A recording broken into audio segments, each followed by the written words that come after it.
Evening, everyone, and thank you so much for joining our webinar about the freezing. We are just going to give maybe a couple of more minutes for everyone to join, and then we will start. And my name is Maria, and I am the founder and CEO of the Plan Your Baby Clinic. And we have tonight our medical director, Dr. Sami Musawa, and our senior fertility nurse, Vivi. And we will talk about egg freezing, the process, what to expect from the treatment. And I think one of the most important parts is what can you do with your frozen eggs, and what are the success rates, and what kind of expectations we can set for those frozen eggs. So we will touch those points. So let's just give maybe a couple of more minutes. We got oversubscribed for this topic, and I was really surprised. I think, if I'm right, we got more than 250 sign-ups to join us, and multiple requests to join to share the video recording. So just for your attention, we are going to record this webinar. And if you will have any questions afterwards, so don't worry, we will share the recording with you. And I will encourage you, please share in the chat, where are you coming from? What's your name? What's your age? Have you done egg freezing, or are you considering egg freezing? And our medical team will answer your questions. And hopefully, yes, this webinar will be very helpful.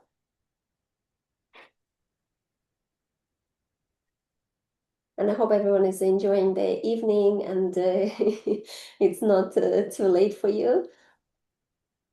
Dr. Sami, how is your evening going? Yeah, it's been a good evening. Thank you very much. Okay, shall we make a start then? Yes, sure, I can start. Yes, and for everyone who will join slightly later, then yes, just let us know, and we can then share the recording with you.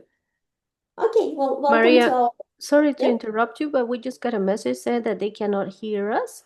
So if anyone else can hear it, would you mind just typing in the chat just to make sure that you can hear us correctly, please? Okay, it's okay. Maybe we can, maybe one of our team members can help Jenny to with the settings. So yes, so we have our clinics manager, Catherine. She will try to navigate, and she will help you out. Okay. All right, let's start. So we are Plan Your Baby, a fertility and pregnancy telehealth clinic. We do operate in UK, and also we do offer services outside in different countries as well. And tonight we're going to talk about egg freezing. And myself, I'm now 35 years old, and I have done egg freezing myself, and I will share my experience later on. And we have, Dr. Sam, if you'd like to take to the next slide. Yes, so tonight it's four of us here, and myself, CEO and founder of the clinic, and Dr. Sami. I've known Dr. Sami for now more than 15 years. We used to work together, and now we established the clinic together to help many, many patients. And we have our senior nurse, Vivi, who has also, I think, more experience than I do. And we have our clinics manager, Catherine, who will answer your questions in the chat, and also will navigate if any technical issues will appear. Dr. Sami, next one. Okay, Right. thank you very much for that. Thank you, Maria. So yes, today's talk is about egg freezing, which is quite a topical subject, and it's gaining popularity, and there is a lot more awareness, I think, nowadays than maybe even 7-8 years ago. I think some of it's to do with social media, but there's a lot more people who are interested in doing egg freezing, certainly compared to pre-COVID days. We've noticed a change. So yeah, today I'm going to talk about it and try and cover it in a few slides, but also we're going to open up the chat for questions. So please, if you have questions, you can start typing the chat now. Quite often we have too many questions and we don't have time to fit them in. So first come, first serve. So if you want to have your question answered, I suggest that you type it in early. So what is egg freezing? That's the first thing that we need to kind of cover. So it's a fertility preservation. Women do it to keep some fertility for the future, because as you all know, as you get older, especially as you go beyond the age of 35 years, fertility starts to drop, the egg quality will drop, the egg numbers will drop. So for some women who are not ready to get pregnant at this point in time, or they haven't got a partner, or they have work commitments, study commitments, whatever reason that there could be, we are now able to freeze eggs to keep for 5 years later, 10 years later, whenever it is the right time. And it's suitable for her to try for a baby. She can use these eggs. And it's changed a lot since when I first started doing IVF, where pretty much everyone who was doing egg freezing was actually a cancer patient about to undergo chemotherapy or radiotherapy. Yeah, we didn't really see what now is called social egg freezing. It wasn't really open at that stage. And also the HFEA, or in the UK, the law was that you could only store the eggs for much less time. Now it's opened up to 55 years, which is a good thing, of course, because some of the women, they froze their eggs quite young, and you know, they still could be young at the stage where they have to make a decision about using them. So yeah, this is the main thing, is the egg quantity, but more importantly, the quality. As a woman gets older, there is a decline. This is a natural decline. A woman doesn't make new eggs, unlike a man who's constantly producing sperm. The eggs are in your body even before you're born, and you lose them as time goes on. Even before you're born, you're losing eggs, and the quality starts to deteriorate. It's not very rapid deterioration. In the 20s and 30s, it's not that rapid deterioration, but then the turning point kind of is around 35, and then the drop in egg quality will be quite accelerated until by the time that a woman is 45, 46 years, actually very few of the eggs are going to be of good quality. And when we talk about quality, it's the genetic makeup, the chromosomes of the egg. And the abnormalities in these chromosomes will lead to abnormal embryos, which are then not likely to lead to pregnancy, or if they lead to pregnancy, it's most likely going to miscarry or result in an abnormal baby. So this is something which is biology. There's no way to stop it. There's no way to reverse it. So the kind of way around it is to think about preserving the eggs, freezing them rapidly to keep for future age if the woman is not ready to have children at younger ages. So yeah, future flexibility, not wanting to rush into having a baby when it's not quite the right time for that woman. Maybe she's not with the right partner, or maybe she has work or study commitments. Or she's having other reasons, or maybe she wants a big family and she thinks, okay, you know, she started a bit later, maybe she's in the mid-30s, and she wants to have the opportunity to have more than one child or two children. Then this may be an option that she can freeze some eggs, so that if she does struggle when she's older, she can have an opportunity to use these eggs.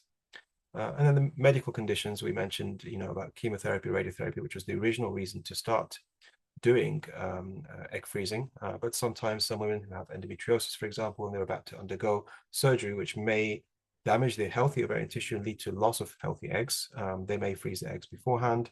Some women, they have a history of early menopause, or they have already got on the lower side of the egg reserve. So there can be other reasons why medically, not apart from the chemotherapy, radiotherapy, that a woman may want to freeze her eggs. But nowadays, most of the egg freezing we're doing, like I mentioned, is social egg freezing for future flexibility more than for the medical reasons. So how does it happen? How does it work? Well, in basic idea is that we want to try and push the ovaries, stimulate the ovaries, we call it, to push them to get more than one egg, because normally in the menstrual cycle, women will only produce one egg most of the time. We want to try and get more than that in a cycle. So we will want to stimulate the ovaries, try and get multiple eggs is the aim, really. And the number of eggs a woman produces can vary hugely. So some women, we struggle to get 1 or 2 eggs. Some women, very easily, we can get 20, 25, sometimes even more eggs than that without it being too difficult. So there's a lot of interpersonal variation as well. So before we begin any treatment, we need to see the patient for a consultation, get the history, understand all the background medical conditions, etc., and medications that the woman may be on. And we need to do some testing. So we'll do blood tests, basic blood tests to check egg reserve, AMH, FSH, LH, estradiol, done at the beginning of the period. And we'll do an ultrasound scan to check the ovaries, see how many small follicles, we call them antral follicles, are there, and make sure that the ovaries are accessible for vaginal egg collection, which is the normal way to get the eggs. And then a plan will be made. So I will review all of this and decide the exact dose to start with of medication. It's just a starting dose because that dose may adjust as we go through the treatment. And a plan will be made for the treatment. Cost estimate will be sent to the patient, and all the necessary paperwork and remaining blood tests will be done and completed. And that can all be done within a few weeks. It doesn't take a very long period of time.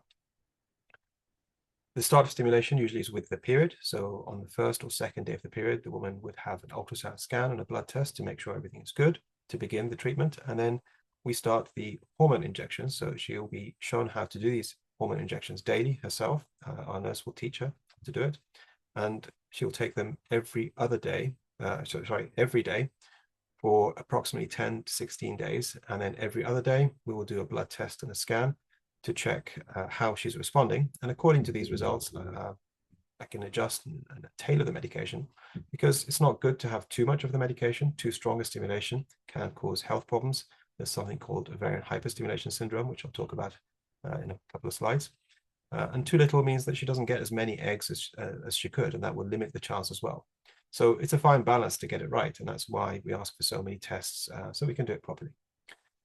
The following step would be the trigger injection. So when the woman's had the trigger injection, that's going to be the final injection that she needs to take. And the purpose of this is to trigger stimulation of maturation.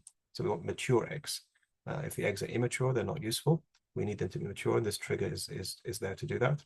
But then there need to be kind of precise timing for this, and precise timing for coming in for the egg collection, so it can all be correct.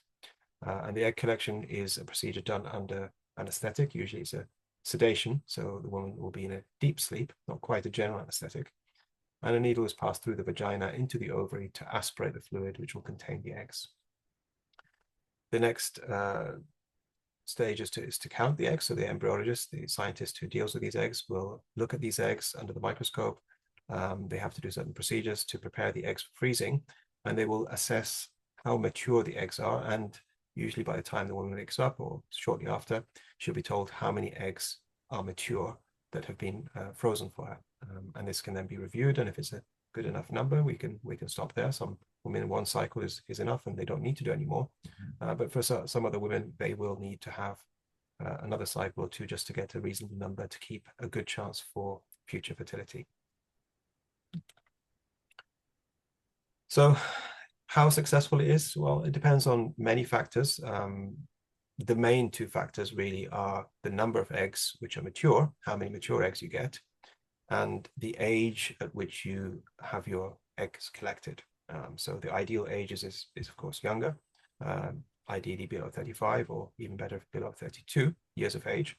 But then as you go up in age, the quality and the number tends to reduce, but certainly the quality will also reduce, which lowers the success of having a baby with these eggs. And as you can see at the bottom of this page here, just as examples, so if we have, for example, frozen 10 eggs for a woman who's 32, these will give 65 to 70% chance of having at least one live birth, at least one baby. If that same woman went ahead and did the egg collection, she's still got 10 eggs. At the age of 38, however, 35 to 40% chance, so quite a significant reduction. And then if we go even higher in age, if we go to 44, 45, it's going to be very few of the eggs and very, very low chance.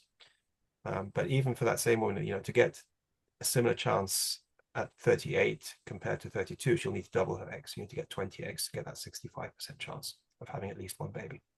So you can see the importance of freezing at a younger age and how useful that is. But still, even if you are a little bit older, we can still do it and it can still preserve fertility.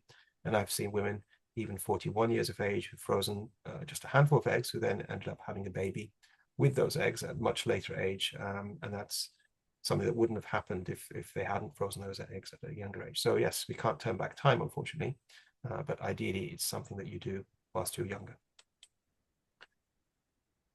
So what can egg freezing do and what it can't do? Well, it can give choice, flexibility, reduce pressure, different options, maybe bigger family perhaps, but we can never guarantee that you will have a baby from these eggs, no matter how many eggs you get, no matter how young you are. We can never say 100% that you will have a baby from these eggs. So it's not an insurance policy, as some people like to call it. And there can be other problems that can appear with this woman, you know, other health problems, uterine problems that make getting pregnant difficult in other ways. Even if she has younger eggs, it could still be that there are other obstacles there. And another thing which is important to think about is that a lot of women, probably around 70% of women who freeze their eggs, don't need to use them. They will most of the time complete their family, and then they come back to us and say, thank you very much. You know, I've had my 1, 2, 3 children, however many she wanted. I don't need these eggs anymore, and we can discard them for one. So actually quite a large proportion of women don't need to use them. They just kind of freeze them as backup, and then if they need them, they're there. If they don't need them, even better if you get pregnant naturally. If the woman has a partner, then she may consider embryo freezing, or she may consider embryo freezing using donor sperm. Is another way to do that. Comparing the two, well, the difference is, of course, we would need to fertilize the eggs with sperm to make an embryo. And we take the embryos usually to day 5 or day 6, what we call the blaster stage. So there'll be a lot of development happening by the time that the embryo is frozen, which we would have learned about the quality of that embryo a little bit more by that stage. And also the embryos are more resistant. They're embryos usually we freeze on blastocyst, they will be 100, 150 cells, whereas an egg is single cell structure. So they survive better the thawing process. Freezing and thawing they're more resistant to that. So in general, we have better success rates with embryo freezing, more chance of having a baby with embryos compared to eggs per embryo, but it loses the flexibility. So let's say you froze these eggs, which were fertilized with sperm, and you met a different partner, or you froze them with donor sperm, and you're now with a man that you would like to have a baby with.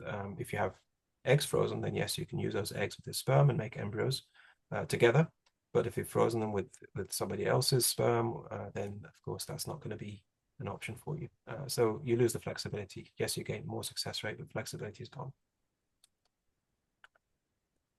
Now, something we have to talk about as well is that this is a medical procedure. It has got risks, and this is something that you have to take into consideration when making a decision. You know, do I freeze my eggs or not? Because you're not freezing eggs as a result of needing this for your health, or to preserve your life or anything like that. This is a choice that you're making.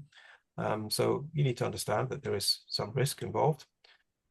There are risks that you may not respond to the stimulation drugs, and sometimes we do stimulate the ovaries and we don't get any eggs or many eggs.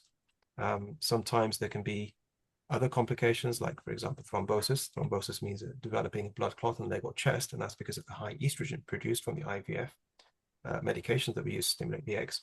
And one thing to bear in mind if you're freezing eggs, if you're doing it in another clinic or our clinic, is that if you have a long haul flight within 3 or 4 weeks, if it's more than 4-hour flight, within 3 or 4 weeks of doing the egg freeze process, you need to take some blood thinners, which we can arrange.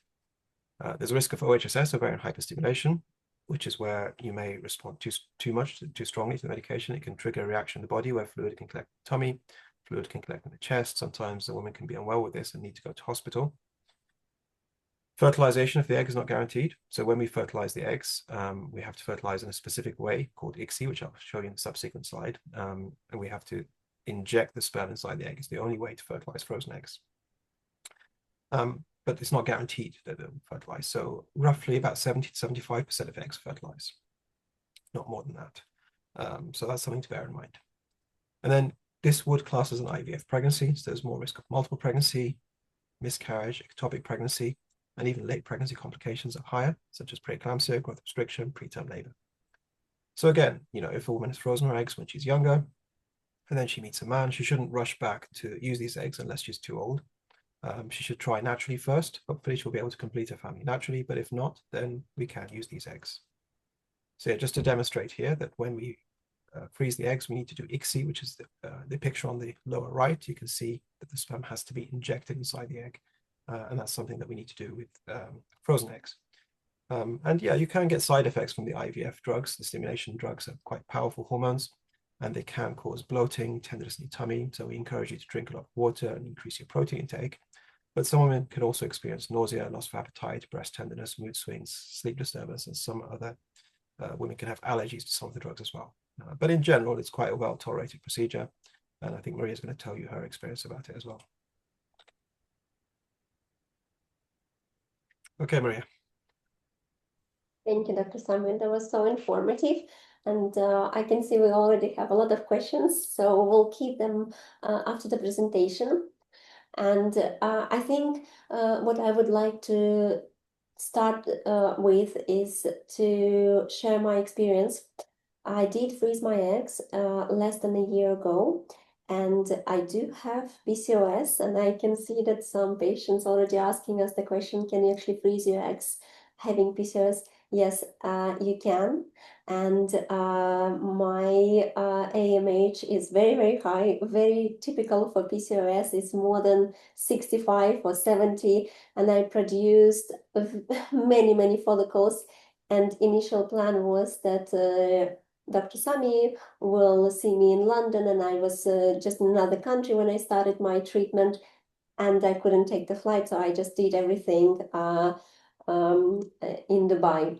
And I will explain you why it's important to monitor the blood test, the scan, and this is exactly what we do at Plan Your Baby, and this is why patients really choose us. Going through this experience really showed me how valuable is what we offer. Plan Your Baby is number one. We open 7 days a week. And I realized that actually when you are going through the treatment, it's so important to have someone to answering your phone calls, answering your messages, emails, and to give you this reassurance during the process. And I think this is something extremely valuable, and not many clinics are offering this.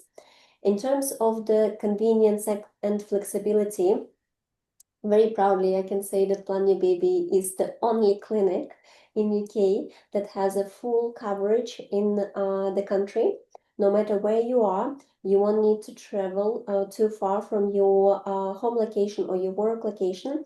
We have quite a good coverage, and now it's close to 500 locations across the country. We also have now close to 5,000 nurses across the country, so your blood test actually can be done at the comfort of your home. And one of the nicest feedbacks I just received just a few hours ago, we have a patient located in Glasgow, and she's completing her treatment being in Glasgow, bloods done at the comfort of your home, and we do very precise monitoring.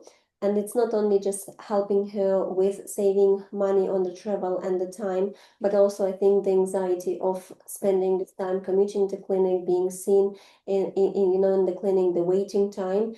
And for those who are really busy and don't want the treatment to interfere with the perhaps lifestyle or work commitments, it really can mean a lot. In terms of the results, our lovely nurses, they always follow up with the instructions over the phone call and then email, and then our patients have ability to even WhatsApp our medical team, and the working hours, I think we will not let me lie, we do cover from, I think, from 4 o'clock in the morning until the very, very late, and sometimes even midnight. And I think the philosophy of this approach is that this process is not it's not easy, and I think it takes a lot of commitment from the patients who are going through this, and it can be very, very stressful, and we really try to do everything possible that will ease the process of going through this treatment, especially when it involves a lot of injections, hormones, and things like this. Dr. Simon, would you like to go to the next slide? Yes, so how exactly it works? So the first step is always the consultation with Dr. Sami, and Dr. Sami and our clinical team will monitor you through the video calls, the telehealth consultations, emails, even WhatsApp. And then you would attend one of our partner locations for the blood draw or ultrasound scan. And then our clinical team will receive all of the reports within a matter of a couple of hours. And all of the instructions and results will be shared with you, so you can have a full overview of what's your blood test looking like, what's happening with your treatment, where you are. We'll guide you through, we will give you all of the instructions, and then arrange the next appointment. So Plan Your Baby tries to take the full concierge service when it comes to arranging all of your appointments, so you don't need to worry about the timing and also have discomfort of passing it to someone and not to worry of making all of the arrangements. We create very personalized treatment plan. So after the initial consultation, the treatment plan will be shared with you. And also, based on this treatment plan, your protocol will be adjusted according to your medical history. And very often, some investigations needs to be done if you have not completed them before. So you can do them in the cycle before the treatment. And then when your period comes, we usually would start the treatment with the day 1 or day 2 of your cycle. In terms of the payment, we do have very flexible options to cover the payment, and that starts with American Express, where you can get the points on the and even some patients buy the flights with the points via the paying American Express. Then we also offer the payment plan, so you can actually spread your treatment in 12 months with 0% interest. And sometimes this can be very, very helpful if you're not in a position of paying everything upfront.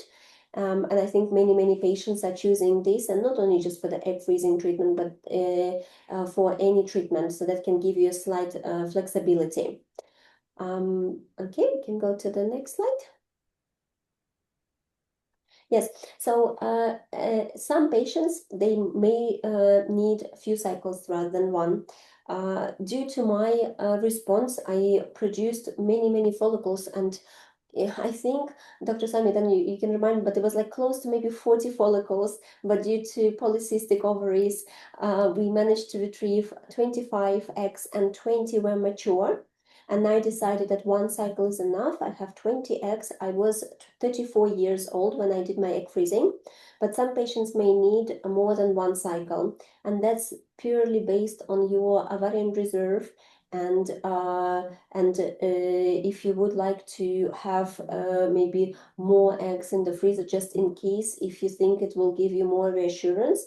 But Dr. Sami explained in the previous slides how many eggs based on your age perhaps you should have frozen in terms of having the better chance of achieving pregnancy.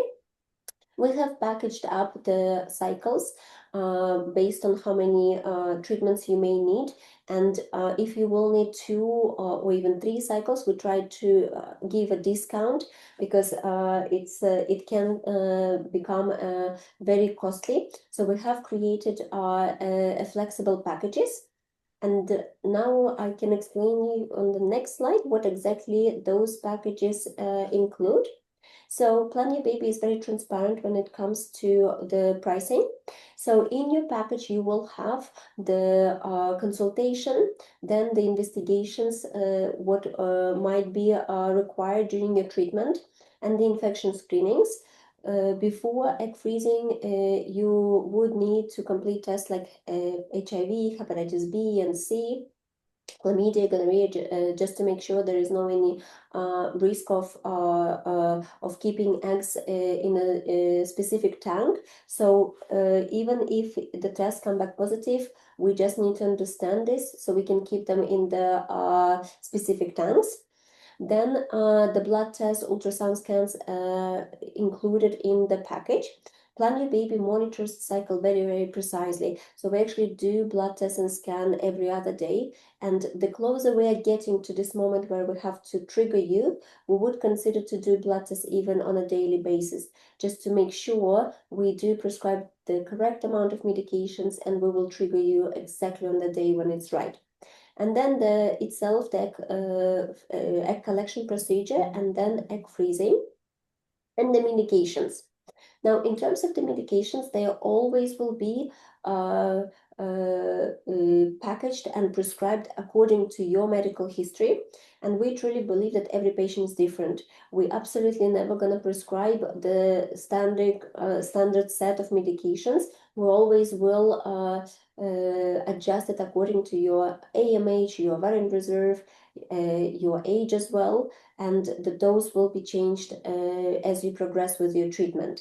So the medications are not included in the package, and the medications will be adjusted according to the treatment plan, and that will happen after the initial consultation. Dr. Sami, you want to go to the next one? Okay, and today what we have created a special offer.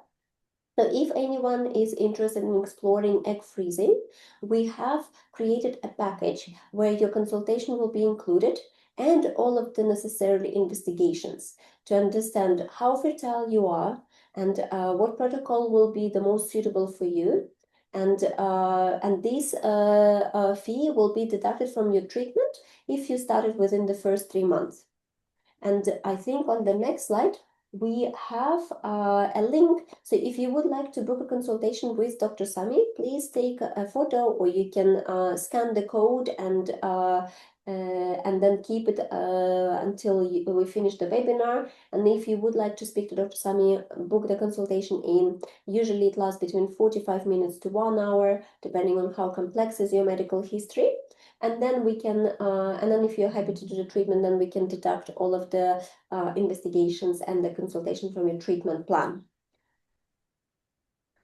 Okay, and yes, so what we would like to do is to open the panel of the questions. I know we have quite a lot of questions, and Dr. Sami, some of them are very, very interesting, and we will try to answer them all, but I also will encourage you to use the links in the chat to WhatsApp us, or even to book a free 15-minute consultation with one of our nurses.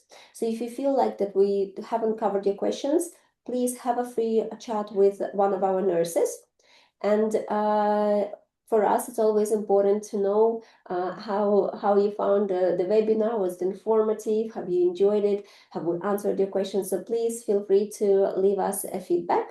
And you also have our email address in case if you would like to ask your questions by email rather than booking the video call with one of our lovely nurses. Okay, let's So do the questions then. I think there's plenty of them, so let's get started. Dr. Sami, are you ready? There's a lot of questions. We have tried to answer some of them. And actually, Dr. Sami, you will reply in some of them as well. So there's a lady, she's asking, can the egg harvest be laparoscopic instead of transvaginal for intact hymen? And do you accept patients above 40 years for egg freezing? So I'll answer the first question. Yes, a lot of women who are single, they haven't been sexually active, and they are exploring the idea of egg freezing, but they have concerns because they don't want to lose their virginity. They don't want their hymen to be disrupted. And the problem is when we do the egg collection, almost always we're doing it transvaginally.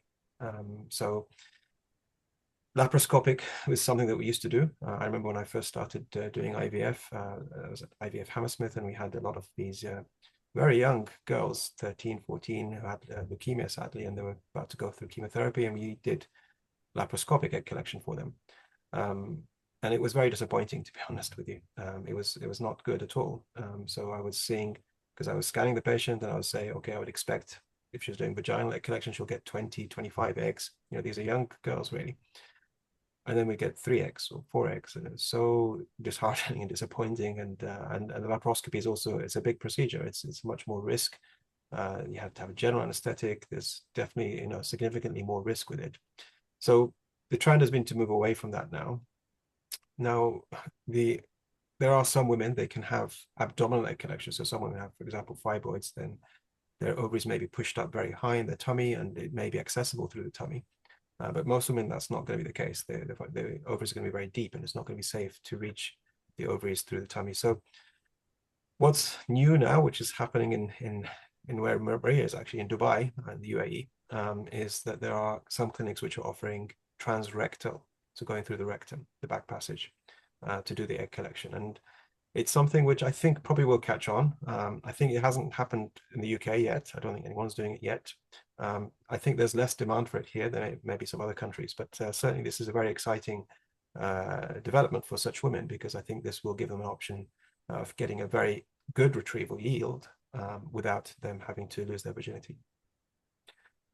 The other question about age, so yes, we can do it above the age of 40. I would not encourage a woman above 42 to freeze eggs though. Usually it's not worth it at that point. Even between 40 and 42, it's not as likely to work. So maybe if this woman has a good egg reserve and we're likely to get good numbers of eggs, perhaps it might be worth doing it. But saying that, you know, I have seen some women who've frozen their eggs between 40 and 42 who were then successful when they came back to use their eggs. So it's not too late, but it's not a good time to do it now. And I think that, Dr. Sam, in this case, this is what Maria was mentioning, that they may need more than one cycle. They may, yeah, depending on how. Dr. Sami, if we freeze eggs at a later age, does the risk of the child being born with disability increase? I am currently 42 years. So, I mean, this is the same whether you freeze eggs or whether you get pregnant naturally or through IVF. As you get older, as you get into the 40s, there is going to be a lot more of the eggs which are carrying genetic abnormalities, chromosome defects specifically. So things like Down syndrome, Edwards, Turner's, Patau's, these are all going to be more common for a woman as she goes beyond the age of 40 and beyond. And yes, these are causing severe disabilities for sure, which it's just, you know, something that's biology. Again, you can't prevent or fix this. It's just down to luck. And if you're lucky, and most of the women who get pregnant at 42, naturally or through fertility treatments, are lucky and they have healthy babies. But compared to a younger woman, there's going to be a higher chance. So that is the same with egg freezing compared to if you did try and get pregnant at that age, 42. If you're freezing embryos, then there is the option to test the genetics of the embryo, and then we can exclude any embryos which are genetically abnormal from that, and that will reduce the chance. But disability is a big thing. There are so many disabilities which are not linked to chromosome numbers. And these, of course, things that we can't test for, but also they don't change so much as a woman gets older. So not all disabilities are the same. So specifically talking about things which are chromosome related, Downs, Edwards, Turner's, etc. Yes, this will increase as a woman gets older. Thank you, Dr. Sami. If someone has had recurrent miscarriages and these have all been confirmed to be because of a chromosomal abnormality, do you recommend egg freezing before treatment to have a first baby if they want more than one child? And second question, do you test the eggs?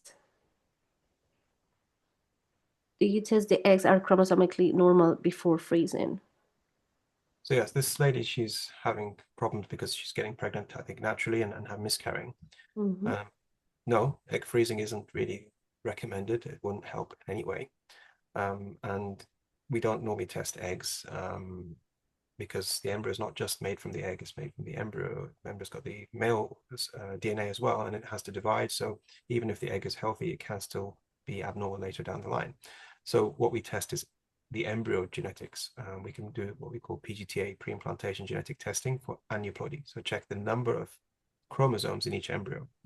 So for this lady, I would recommend that if she's had recurrent miscarriage with chromosome abnormal embryos, that yes, this is an option. Hopefully she's someone who has a good egg reserve and she'll produce lots of embryos which can then be tested. So these embryos are going to be frozen because when we test, it takes a couple of weeks to get the result. And then they can check and see which of the embryos are genetically good, and those embryos will be then useful for her, and it will reduce miscarriage rate from chromosome defects at least. Mm-hmm. Thank you, Dr. Sami. I have a small cyst on my ovaries. Does this prevent egg freezing? Well, cysts are of different types, of course, so we need to know what type of cyst it is. But there are some women that have cysts which they were born with, things like dermoid cysts, for example, and these are not really a big problem. Or endometriotic cysts, they can come and go. These are not usually a big problem either. Some cysts are functional cysts. They produce hormones. They can disrupt starting the stimulation, and the hormones may affect the response of the ovaries to the medication that we use to stimulate them. So that can cause a problem. But also even the other cysts that I mentioned, the dermoid and the endometriosis and other types of cysts, if they're big, if they're obstructing access to the other follicles, that can also have an impact. So it's a very difficult one to answer when you have very little information. Every case is different, and we'd need to look at the scans and scan findings and then kind of assess it for her. But if it's just small cysts, as she mentions, it's not likely to be a problem. Thank you, Dr. Sami. Can someone above 40 with fibroids and adenomyosis have a success rate of having eggs frozen? Well, I mean, above 40 is the biggest issue here, so the success rates are reduced, like we mentioned before. But the fibroids or adenomyosis, they don't have an impact on the egg freeze itself. They won't affect the number of eggs, the quality of eggs, stimulation, all of that won't change because of fibroids or adenomyosis most of the time. Again, sometimes, rarely, these are not common situations, but the fibroids may be affecting access to the ovaries. So if the fibroids are obstructing the needle that needs to go in to get the eggs, then that can be causing difficulties. And sometimes we can't reach an ovary because of the fibroid. But these are rare situations. So most of the time it doesn't affect. For this lady, it's the age mainly, which is going to have the biggest impact. Yes, thank you, Dr. Sami. Question just in terms of the adenomyosis, would any specific medications be prescribed during the treatment, or would the protocol be different with adenomyosis or without adenomyosis? It wouldn't change the protocol for the egg freezing. Later on, if she comes to use the eggs, then yes, these things are going to have some impact. So we need to assess and see what can be done. But for the egg freezing, no. Thank you, Dr. Sami. I know that we have spoken about PCOS and Maria kindly share her story, but there's Neil asking us how much PCOS affects this process. Well, yeah, it has an effect, of course. And then, like Maria mentioned, she's someone who's gone through this already and had that experience where it can produce lots of follicles which are growing. The hormone levels can go up very high, can feel very bloated, very tender. And this is something which is going to be more significant for women with PCOS. The chance of having bleeding at egg collection is more likely with someone with PCOS because they have more follicles that are punctured. And also, there's a risk of the ovarian hyperstimulation, which I mentioned in the presentation. That is more likely for women with PCOS. Also, with PCOS, there's a higher chance that the hormone levels can be disrupted. The estrogen can go up very high. Sometimes the LH towards the end can go up very high.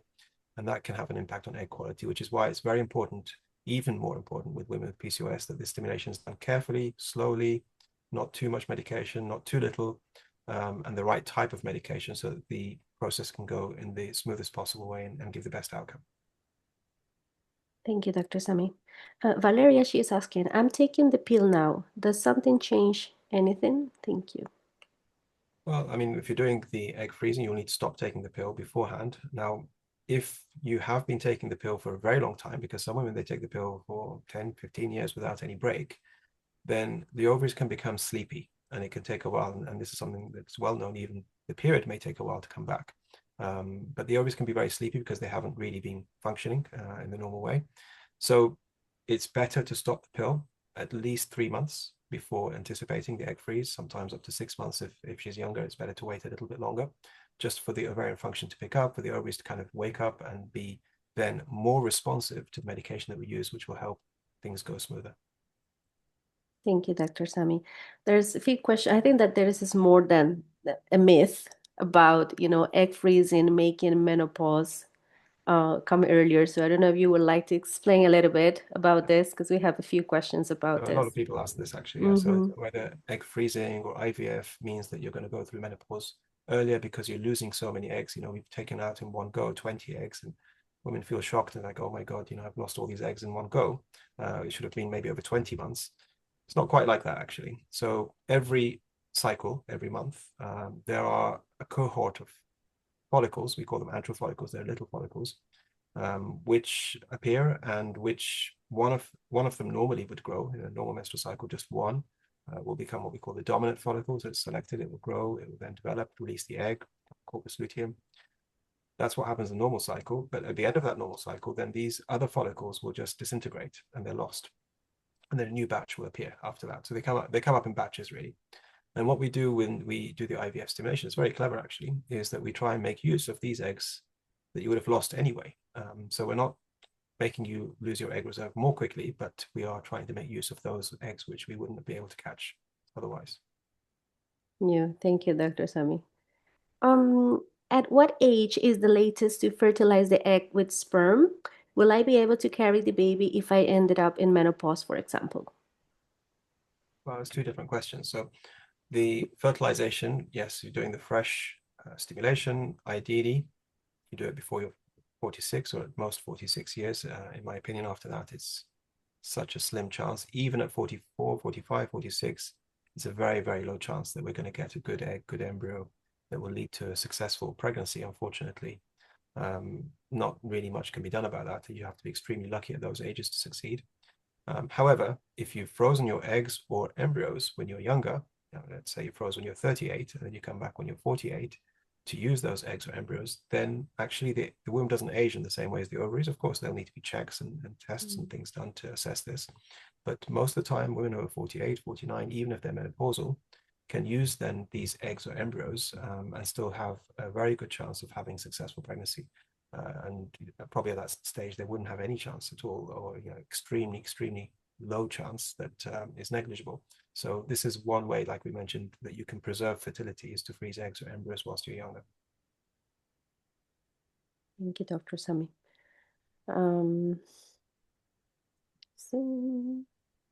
So all about prices and costs. I think that Catherine is doing a great job by replying those questions. Are there some health, exercise, diet advice to ensure we have good quality eggs for egg freezing? Yeah, that's a good question, actually. So definitely healthy lifestyle, healthy diet. Doesn't have to be very specific. There are many people that say you have to remove gluten or dairy or all of these things. It's not true unless you have a food intolerance or problem with them. Then no, these are still part of a healthy, balanced diet. So it's important to have a healthy, balanced diet. Supplements, yes, I think there is a supplement called coenzyme Q10, which a lot of people are familiar with. It's not very strong evidence, but it can perhaps help with other factors to do with egg quality, not the chromosomes, which is the most important thing, but other factors which are to do with energy production may be improved with the CoQ10. So I think it's worth taking that, but mainly it's the lifestyle. So, things like cutting down alcohol, stopping alcohol would be better, and reducing caffeine, and just very focused on diet. And some exercise is good, of course, not to go too crazy. Don't go suddenly doing extreme exercise that you're not used to. But it's common sense, I think, more than anything else. There's nothing very, very specific, and definitely you don't have to be very restrictive with your diet. Yeah, unfortunately, there's no magic potion, right? But we can do all these small changes and they will work on the long run. So Dr. Sami, Agatha is saying, I froze 41 mature eggs, 19 at 42 and 22 at 43 years old. Shall I feel satisfied? Well, I mean, well done, first of all, because that's a huge number. So, very clear this lady was blessed with a high egg reserve, because usually we don't get such high numbers at these ages. 40s. I think, yes, I think you shouldn't really do any more egg freezing. It's still going to be very much based on your age that the success rate will be. But hopefully, within those many eggs that you have, 41, hopefully there'll be a few which are good, which will fertilize, which will make an embryo and give you a baby. And yeah, I would hope so very much, but never we can guarantee or promise. Yeah. Thank you, Dr. Sami. Livia, she's asking, are there other ways of egg retrieval without anesthetics? And it is advisable for a woman with polycystic kidney disease to do egg freezing. So no, I wouldn't recommend doing the egg retrieval without anesthetics. It's a very painful procedure, unfortunately. You have to go through the vagina into the ovary itself, and without any anesthetic, I don't think any woman can tolerate that, really. And it will make it riskier as well, because the woman's going to be moving around during the surgery, and this needle can then move into bowel or bladder and cause injury. So it's not a good idea to do it without anesthetics. I mean, there are different anesthetic options. So going from general anesthetic is the most deep to deep sedation, which is the most common, and some they'll do light sedation as well, where you're conscious. So these are options that can be discussed with the anesthetic team. And for a woman like who has polycystic kidney disease or other medical conditions, again, this is something that we need to discuss with the anesthetic team to make sure that they assess, because every patient is different. Some have very severe kidney dysfunction and blood pressure problems, etc., and it's not safe for them to go through anesthetic and treatment like this. but for those it may not be such a problem. They're well controlled with medication. So it won't be for me to decide this. It will be the anesthetic team. They will assess her, have a consultation with her. They may ask for further tests and reports, and then decide if this woman who has medical conditions is safe to do this treatment. Thank you, Dr. Sami. Vivi, if you don't mind, I just will ask one question because I think we missed it, and I've read that the lady really would like you to answer. So she did myomectomy in 2022, and unfortunately, when she did a scan last year in October, she was told that some fibroids still are visible, and not big yet. And the question is it possible to perform embryo transfer? What are the consequences? And perhaps for me, it would be interesting to know, can actually fibroids grow during the pregnancy or with some time?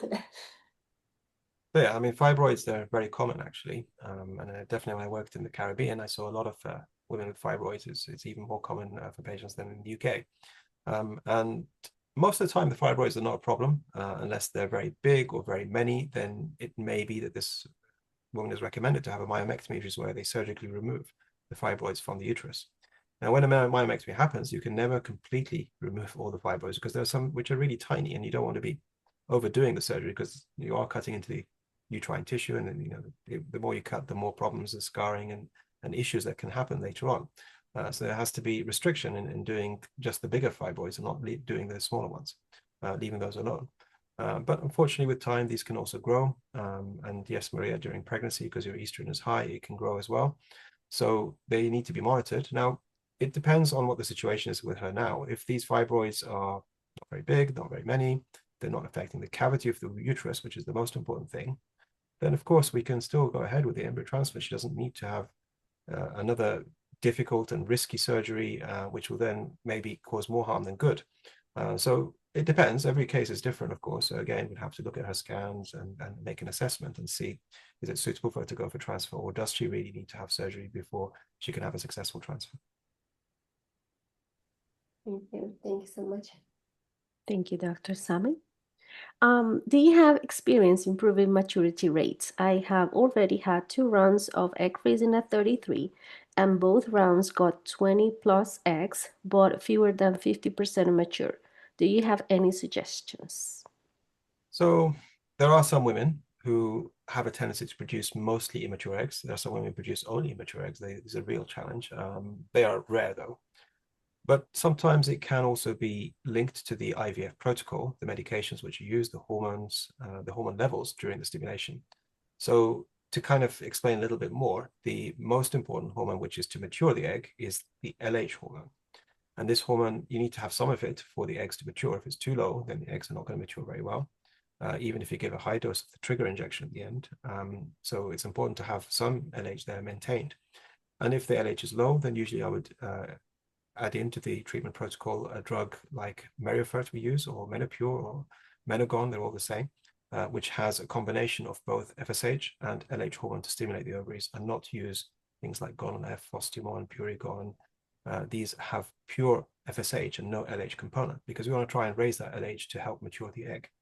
There are other things that can be done with triggering, for example, giving a higher dose trigger, giving a dual trigger where 2 medications, not just HCG, but HCG and a drug called buserelin, GnRH agonist, can be given together to help mature the eggs. Sometimes we look at the previous scans and we think, okay, maybe we can delay the trigger. We can allow the follicles to grow a little bit more for a few more days. That can sometimes help. So there are a few things that we can do to try and increase the maturity of the egg. Now, the other side of the coin is if you leave it too long, if you give too much of the LH, if you give too much of the trigger, then it increases the risk of sort of premature ovulation, where the eggs can be released too early before we get the chance to collect them, which is also, that's a disaster really. So you have to try and find the balance, and that's not always easy to find. Some it's easy to find, some it's not. And that's one reason why I like to do many tests throughout the cycle, every other day, and maybe towards the end, even every day for such a case, to be able to determine the right amount, the right type of medication to give the best chance. We can never promise, we can never guarantee, but we can try our best at least. Thank you, Dr. Sami. So we still have so many questions and we're running out of time. So if you feel that we haven't response to yours, you can always contact us and send us an email or through WhatsApp. I know that we have shared the numbers and the QR codes already, but just in case, trying to just follow as they came. So Dr. Sami, what is the percentage of a successful egg freezing over the age of 40 years? Many women on here are over 40, so it will be helpful to know our chances. Yeah, so this is a good question. You know, when I see the patient in the consultation, I will tell that woman for her age what success rates are, because it does vary a lot from age to age, and it's not, we haven't got time to go through every single age and every single scenario, but it depends on how many mature eggs we get. So at the age of 40, let's say we get one mature egg, that's a 4% chance of having at least one baby.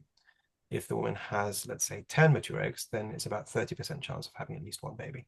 5 eggs is about 16%, 20 eggs is about 50%. So it depends a lot on how many eggs this woman has got. And the more mature eggs, the more chance. Now, you don't have to have that number. So even if you have fewer, and I remember very well a woman I saw a few years ago, she was 40 when she froze her eggs, or even 41, I think, 41. And she froze 4 eggs only. She only got 4 eggs.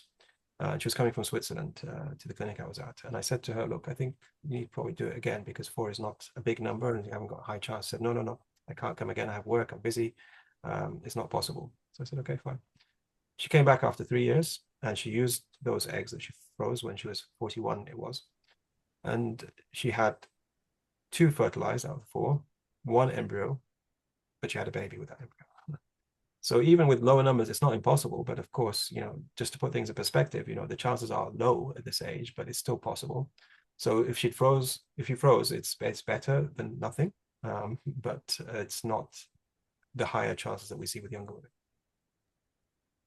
Thank you, Dr. Sami. I think that we all have our own histories to share about cases like this.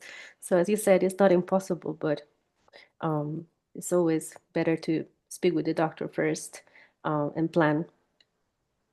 Dr. Sami, my periods are very unpredictable, lasting up to a month. Will this affect the process of egg freezing? Well, I mean, we'll have to see what the reason is for that, because there's so many reasons for why women can have disrupted cycles, and some of the reasons they have zero effect and they're not important. Sometimes it's PCOS, for example. That's one of the commoner ones, or it could be very low egg reserve, or it could be so many other things as well. So yeah, I'd need to have a look at her results, her scans, her blood results, hormones, and then we can understand, is this something important or maybe it's not? And even if you don't have a period at all, we can still do IVF if the problem isn't to do with very low egg reserve. Someone with PCOS, they don't get periods unless they have some medication to induce a bleed, which we can use, and then we start the process for them. Mm-hmm. Maybe one more question, Dr. Sami? And Vanessa, she is 39, and she said, I have suffered from rheumatoid arthritis for 16 years. I've, of course, been on various medication in line with the disease. I am under 40, but do I still have a good chance of good eggs being retrieved? So the rheumatoid shouldn't affect the chance of there being eggs, number of eggs or quality of eggs. They shouldn't be affected by the rheumatoid. The medication, same, shouldn't affect it. They can affect more the implantation. So the rheumatoid and the drugs may then be a problem later on when she wants to use these eggs. We know that women who have autoimmune diseases are more likely to have difficulties, more difficulty in getting pregnant, and also more miscarriage rates. So there may need to be kind of certain tests and possible treatments and adjusting her medication at that point. But for the initial stage for egg freezing, she's 39. Yes, I think if she wanted to do it, she can do it. She doesn't need to wait until her rheumatoid is controlled or she's on certain drugs or whatever. She can do it now. Thank you, Dr. Sami. I think that we have tried to cover almost all questions. So Dr. Sami, I don't know if you want to share, Maria, some final thoughts before we finish the webinar from today. I guess I will be first. And since I've done the egg freezing myself, and I didn't have time to mention, but also, I don't know if Dr. Sami remembers, but my older sister had cancer about 6 years ago, and she did her egg freezing when she was 38. And it wasn't really planned, but it was an emergency egg freezing before the treatment started. And I think whatever the reason is, it still can be a good investment into the future. And sometimes you may think that, the life is long and you may use them. And I always encourage everyone that it does take time to make this decision. It's perhaps not easy to inject yourself with multiple syringes and going for all of this blood test and procedure. But how I felt at the end, I actually was very relieved, and I said thanks to myself for doing this, and one day maybe I'll need them, maybe not, God knows only. But at least psychologically, I think it put really peace in my head. And what I just want to say and encourage everyone, if you have any doubts or if you have more questions, this decision is not easy, definitely. Please reach us out, and we will try to answer your questions and be as transparent as it's only possible. So that's what I wanted to say. Yeah, and thank you to everyone who joined tonight. It's been a pleasure having you, and hopefully you've learned some things, and it's given you some more information and direction, and then helping you to choose whether this is something that you want to do or not. And yeah, if you're interested, you have an Instagram page, and we have more information on there, and you can follow us there, and you can then be updated when we do such educational things, because we do it quite often. Actually, every month we do at least one or two times. So yeah, if you follow us, you'll be notified and you'll be able to join. Yes, thank you so much, everyone, and yes, and have a good night. Thank you. Thank you. Bye-bye. Bye.